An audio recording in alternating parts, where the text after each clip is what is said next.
Fortunately, in part because of its long history, gout is one of the most well understood and most medically treatable forms of arthritis.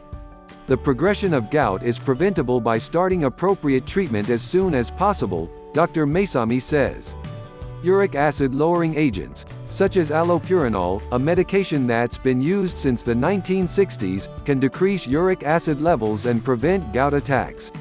During flares, gout patients can take NSAIDs, non-steroidal anti-inflammatory drugs, or corticosteroids to calm the attack.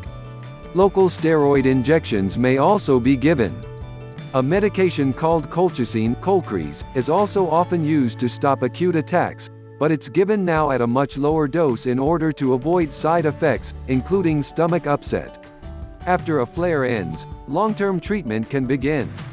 Almost all people with gout will need medication to control their urate, Dr. Fields says. To get a good outcome, people with gout need to get their blood urate level below 6.0 milligrams per deciliter and keep it there. By doing that, the body will gradually pull the urate crystals out of their joints, and the flares can stop.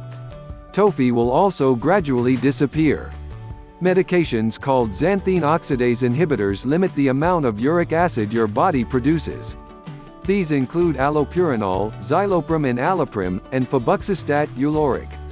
Colchicine, which decreases the inflammatory response to gout, may also be given along with allopurinol at the start of long-term treatment after a flare subsides. Another class of drugs called uricosurics help your kidneys remove uric acid from the body. These include probenecid, probalin, and lesinurad, Zurampic. An infused drug called pegloticase Crystexxa can help the body eliminate uric acid in people whose gout hasn't been well controlled with other medication.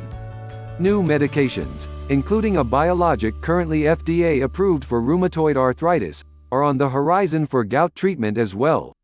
Your doctor will review your medical history for any contraindications for gout medications. You may be directed to stop taking diuretics, water pills, as these can contribute to uric acid buildup. In addition to weight loss, diet, and physical exercise, talk to your doctor about any other home remedies for gout, but you'll almost always need meds as well. For example, cherry juice may slightly lower urate level but in general is not advised alone, since if someone is having trouble with gout they should be on a medication such as allopurinol, which is much more potent, Dr. Fields says.